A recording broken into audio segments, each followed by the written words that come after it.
much for your brilliant speech. It's going to be a hard act to follow, a hard speech to follow, but I'm going to do my best. Thank you very much for that. I'm not going to say I enjoyed it, but it touched me. All right, speaking to convince, speech number 9. Have you ever heard of W and J? Not P and J. We all know what that is. No, W and J. And it's not watermelon and jelly.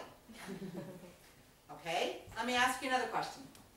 What happens in New Orleans every morning from 5:30 until 10, Monday through Friday? Any show of hands? Anybody know? Well, it's on Bayou 95.7. Nobody knows, huh? Okay, I'll tell you. Walton and Johnson? Thank you, thank you. It's the Walton and Johnson show, the radio gods. And they're on from 5:30 to 10 a.m. come rain or shine. And I'm going to convince you to listen to them. So, here's some background. They've been on the radio, they've been together, Walton and Johnson, since 1983. John Walton and Stephen Johnson. They have a unique mixture of stream of consciousness with very opinionated and thought-provoking talk. They invite guests, they speak to listeners, they review books, and what sets them apart is that they are not afraid to say what many people think but aren't willing to say. John Walton is the more talkative one, he's a bit arrogant, and Steve Johnson plays the foil to Walton's rather outrageous comments. Now what Johnson does is he has 3 personas that he flips between. And it's very difficult at first to tell that there is one person who's presenting 3 personas. So the 3 personas are Billy Ed, who's a good old boy, a redneck, white trash, living in a double-wide trailer with his wife, Raylene, and his children, little Billy Ed Jr. and his daughter, Polyester. Then there's Mr. Kenneth, who owns a hair salon. And Mr. Kenneth is a transvestite and the most rational and thoughtful of the characters, who often presents the woman's point of view, but it's very clear that he hasn't had a sex change operation yet. But the way Johnson does the voice, sometimes I really can't believe it, that a man could speak with such a beautiful feminine voice. And then the third persona is Mr. O, and that's spelled O like waters in French, E-A-U-X. He's a black man, very proud of it, with a very strong Ebonics, African-American black vernacular accent. And he's lovely to listen to, and he falls on both sides of the spectrum. He'll say things that are very strong-minded in an African-American way, and then he says things that are very open to a kind of debate, which is very refreshing on radio talk show. Now my fiance, who's back in the room counting my ahs, and also videotaping me, introduced me to the show. And as the good liberal I am, at first I was outraged by the atrocious comments that Walton and Johnson make about just about everything. They offended me because they are racist, they are sexist, and they can be pretty anti-Semitic too.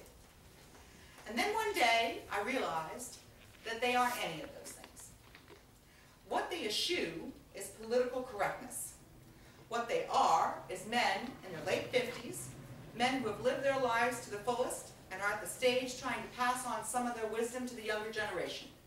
Both of them have been in the motorcycle clubs. Both of them would love to go out, and if someone insults their wife, they're going to go out and knock them down. They're strong men who have worked hard, and they want to share their wisdom with the world. And their world is along the southern coast of the United States of America. And darn are they proud of being from the South. So they're an amusing mouthpiece of the right wing. The right wing that represents America at its finest. The right wing of my father and of my mother. The courageous men and women who fight in the military. Patriotism that includes the flag that we don't have here today, but is usually right there. The national anthem that should be sung in a particular way, probably the way that it was written. And standing up for what you believe. They believe in protection of the civil liberties, especially the First, Second, and Fourth Amendments, but all of the Bill of Rights, and constant vigilance against a government who may be our friend, but who also may be our enemy, as we have seen governments turn on their people in the past. They are incredibly vocal about ending the violence against women, abuse of children, working hard, self-reliance, ending waste in Washington, the importance of faith and spirituality, the importance of having good relationships with your partner, your neighbor, and populist politics. On the other hand, they're a bit anti-choice, which is a little hard for me to listen to because they make the argument in a soundbite way. And it's too complex an argument to make in a soundbite way, especially that's a little bit offensive to a large group of people.